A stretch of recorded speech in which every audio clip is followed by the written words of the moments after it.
Welcome to the animated recap. In this video, we recapped adventures and action movie named Firebreather that was released in 2010. The first scene of the movie establishes that the conflict between people and Kaiju monsters is approaching its conclusion. Later, the item is seen being handled by a girl known only as Margaret. Additionally, Belloc, a male Kaiju dragon, and Margaret seem to be dating. The scenery is then altered when Margaret and her child moved to the city many years later. Duncan was special since he was a hybrid and had an orange complexion. He enjoys eating ashes. Margaret reassures Duncan as he heads out to school that despite being unique, he shouldn't have to worry about being made fun of by other pupils. You must also always have faith in yourself. Later, it is revealed that Duncan attended his school. On the way, Troy and his friends make fun of him. Duncan, however, follows his mother's instructions and suggestions. After leaving for school, Duncan meets a woman by the name of Jenna. And he starts to like her right away. She is shown to be the leader of a youth organization planning a reunion event. She had previously been dating Troy. Following that, it is obvious that a biology lecture is being given. Additionally, Duncan becomes friends with Isabel and Kenny, two other students. The frogs are given to all students for dissection. Duncan feels Jenna's frog is too peculiar in this instance. He carries it out of the classroom to safeguard the student after realizing it is a Kaiju. Every detail has been seen by Isabel. "I know you have held Kaiju in your hands after hiding it," she yells after Duncan as soon as he leaves the home. Then, she responds to Duncan, "I adore Kaiju. And I know that occasionally they hurt the victims even when they are conscious of their own peril." After hours, Troy and his friends are seen entering the school. The money that Jenna had placed away in her locker for her homecoming celebration is also stolen by him. The next day, the dodgeball court is unveiled along with the game's instructor. He was a member of the Secret Service who had been sent to watch Duncan in this location. As soon as Troy and his friends approach the dodgeball court, they begin cruelly making fun of Tenny. Duncan comes over to aid when he sees him. He shows part of his might. Thus, something goes wrong in this situation. The game master fixes it by coming here and sending each player in a different package. Troy persisted in vigorously pressing this. He visits Duncan in order to exact revenge. He is told by Duncan that "I have promised my mom that I will never get into a fight." After that, he leaves this location quickly. He does, however, follow Troy into the dodgeball area. Troy surrounds him as he makes his way to a location. Then, enraged, Duncan yells at him. After that, he smiles and spits fire. When Troy first sees it, he is appalled. Coach catches everyone off guard before tackling Duncan. And he gives Troy the command to leave. Then a coach takes Duncan away from that location. In this case, he undoubtedly transported him in a school bus. There was a spaceship waiting to transport them right there to the organization. A doctor once asserted that dragons' abilities were growing every day. The agency members are also addressed by Margaret, who informs them that you committed to refrain from testing Duncan in any way. Margaret is informed by the coach that everything is taking place to prevent Duncan from getting wounded. It is then possible to make out the school building where Troy had gone to visit the principal. Coach notifies principal of the mistakes you saw. But it wasn't what he was saying. Principal concurs with the coach and gives Troy and Duncan the cleaning duty as a result of their altercation. On the other hand, when Duncan learns that Jenna has lost her money, it is obvious that she is quite concerned. He then expects "I will assist her. You can go to the party tonight if you want to motivate Jenna," says Duncan to Isabel. When Duncan arrived at the gathering, Jenna seemed to be in a terrible mood. She explains to Duncan that everyone thinks she is a fake because of the money stolen and the money she spent on another attempt. When don't remain with Duncan since he is fairly intimidating, Troy tells Jenna as soon as he arrives at the party. Jenna is not won over by him.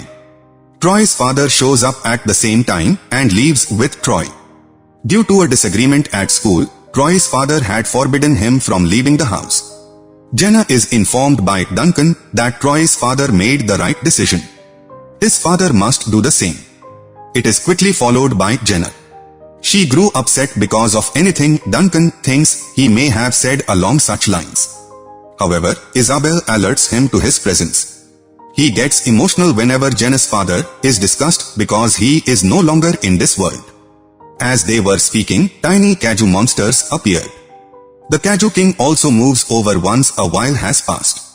Isabel makes them go and then queries Duncan as to why he has returned after 16 years. Here, Duncan admits the truth to Isabel, letting her know that Belloc is his father. It's possible that he visited me.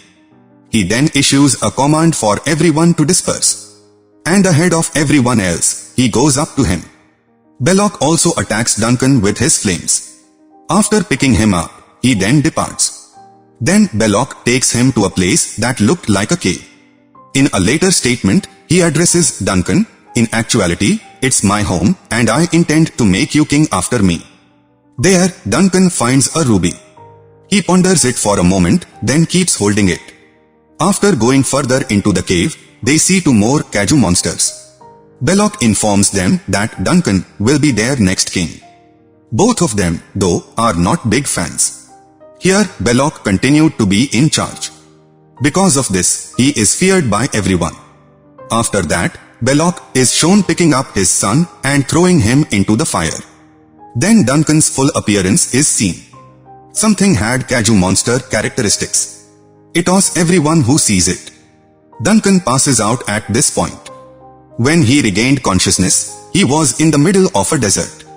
He makes an effort to go there, after which he visits Kenny's home, where he is aware that Kenny has received all the information from Isabel.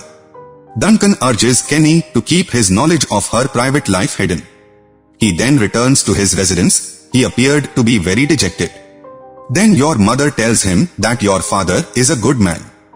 Duncan's mother advises him to take each step carefully. The following day, when Duncan showed up at school, everyone hailed him as a hero, since he made everyone leave to keep them safe from Belloc. This makes Troy even more furious. When Isabel goes back to Duncan, he reiterates his warning that she must keep his secret to herself. "You have already told Kenny. Quiet down right now." As Jenna continues to appear depressed, Duncan casts a fleeting glance her way. Everyone was still supporting her even though she had stolen all the money. She then tells Ruby to remember this. The act of Jenna removing a diamond from her locker is depicted. "Utilize it to celebrate," was on a note that was also in the room. She is delighted to see the ruby. After that, she quickly changes to Duncan. She says to him, "Would that I had known that man who helped me with this ruby. He has also kept me alive." It is also demonstrated that the coach visits Duncan and accompanies him. They were taking him to the desert because he wanted to learn more about the Kaiju creature's origins. However, Duncan forbids him. Someone strikes their jet unexpectedly.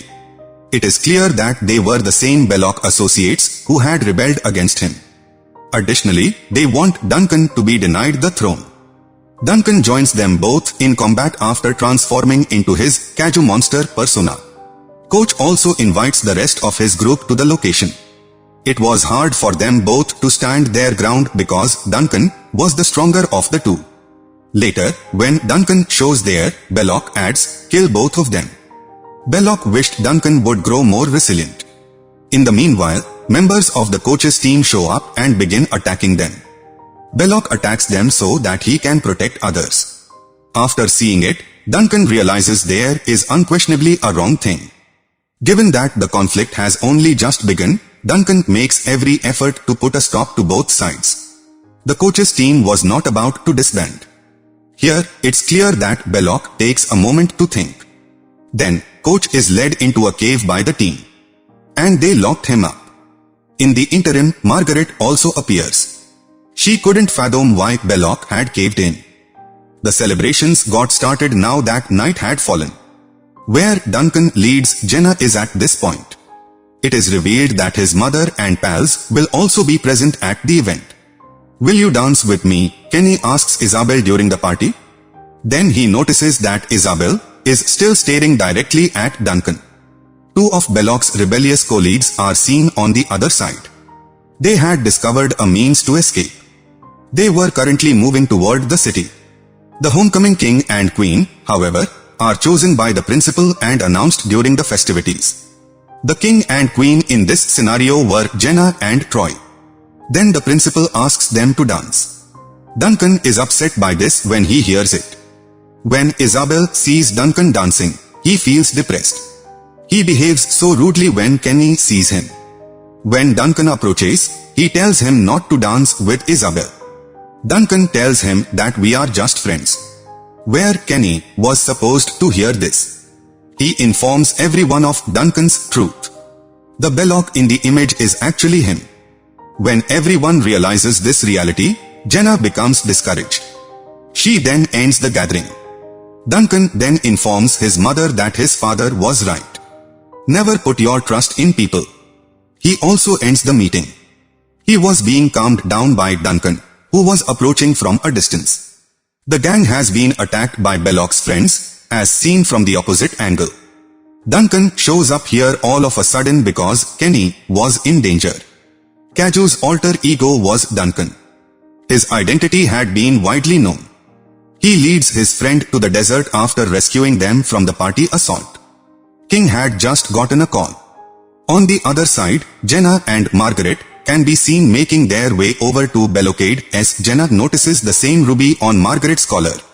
She knows that the only person who could have assisted her was Duncan. They both come discover the coach getting ready for his entire team when they set out to save Belloc. Margaret asks Belloc, "Had you sent those thugs to assassinate Duncan after that?" "I have no control over what happens when Belloc responds to it. I have also given up on myself in order to be with my son." Belloc is informed by Margaret that your son requires your help. You should go see him. Belloc then jerks himself free. When Coach sees that, he activates the security in that area, where this security was going to halt Belloc. He runs away after being set free. On the other side, Duncan was evidently scaling a precipice, the spot where the coach had exited. You attacked the civilians with the other two Kaiju creatures, and he puts all the blame on Duncan. Before hurting Duncan, a Kaiju monster picked that coach. But Duncan makes a huge leap and saves him. From here, they were both going to fall. Then Duncan stretches his wings. At a safe area, Duncan disembarks from the carriage and confronts the monsters. Belloc, however, shows up just as Duncan is about to be killed by the Kaiju creatures. A major fight has been initiated by these numerous monsters. In the interim, Margaret and Jennifer fly their aircraft there. Both of them intend to jump off this plane and cause it to crash into some Kaiju monsters. They imitate you. Duncan observes that Jenna's life is in jeopardy. Then, Belloc had already saved Jenna despite his attempt to save him. These two creatures strike Duncan once more. Duncan becomes more resilient when he realizes that the lives of his family are under danger. His father tells him again, "Kill both of them if you don't want to watch everyone die." However, Duncan's mind was also considering something else. He takes to the air and flies to a nearby peak that was snow-capped. And he begins to melt under his fire. He orders Belloc to save my mother here. He then goes alone to defend Jenna. A storm had formed because of the melted snow that had covered both beasts. They were also extremely icy. The storm eventually passes after a while, and it becomes apparent that everyone has been saved. Belloc promises his child, "I will sacrifice myself in order to stay with you." The coach and his crew then arrive and depart as they pick up these frozen monsters, as is portrayed in the following scene. They keep them in a big freezer to avoid the main disturbance. In this scenario, Coach queries Duncan, "How did you escape the snowstorm?" He later says, "I have these powers," as he exhales fire. Moreover, Jenna visits Duncan and asks for his forgiveness for treating him in such a way. His mother then extends an invitation for him to come back. But Duncan tells me that I have another way to get home. Then he flies back to his residence. The movie ends with this scene. We hope you people would have liked this video. For more interesting animated movies, please subscribe our channel and press the bell icon. Take care, bye.